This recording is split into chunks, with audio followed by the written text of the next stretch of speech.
shortly after we announced this debate, I heard from one of our viewers in Norton Shores. His name's Greg Tierman, and he had a question about the retirement tax, which, of course, I think a lot of people do. Greg gets his income from an IRA and a 401k that he and his employers contributed to over the years. Governor, entering your first term, you promised to repeal the retirement tax. So, of course, Greg wants to know if you still plan to do that with a potential second term. But he takes it farther. He says that your plan repeals only pensions. Your proposed repeal would cover only pensions. But again, Greg gets his retirement from a 401k. So would it cover all retirees? Would that tax break cover all retirees? What can we tell Greg? So, Greg, when I was in the legislature, the Republican governor and Republican legislature pushed through the retirement tax. They started taxing people who worked for a living, played by the rules, set aside money, and now are living on fixed incomes. And I said it was wrong then, and it is still wrong. I am trying to repeal the retirement tax. The thing standing in my way is the Republican legislature in Lansing. I have done a lot of work with them, but they are standing in the way of us repealing this. I want to give you relief. You played by the rules. You should be able to reap the rewards of the work that you did over a lifetime and not have this new tax when you're on fixed incomes. So absolutely, I have tried to get the retirement tax repealed. A Republican legislature standing in the way. With a second term and a new legislature, I'm hopeful we can finally get it done.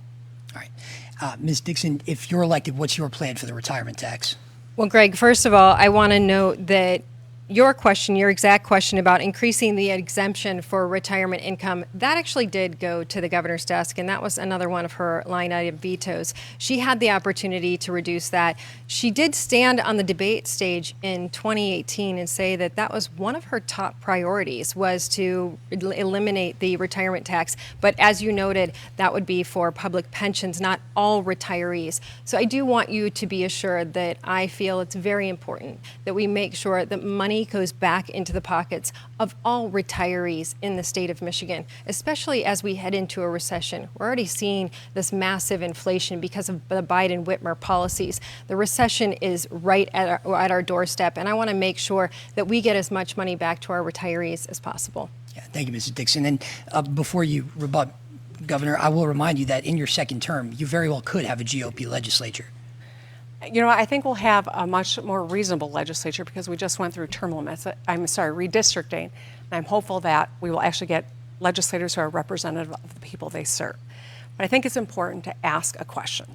Mrs. Dixon has said she will eliminate the retirement tax. How is she going to balance the budget? She has said that she will cut income tax. That's $12 billion out of the budget. How is she going to balance that? She's toyed with the sales tax. Is she going to raise the sales tax by an additional 8 cents? These are questions I think we need answers to. Ms. Dixon? I've talked about repealing the income tax over time, a responsible reduction of the income tax and removing it over an 8 to 10 year period. This is not a radical concept. We have 9 states in the nation that already have no income tax. In fact, not only do they have no income tax, but they are thriving economically. And as you bring more people into the state, you have more revenue as a state. If we could look to the future and balance our budget better, the governor has already put an additional almost $20 billion into the budget in the 4 years that she's been there. Dixon. Thank you for that answer.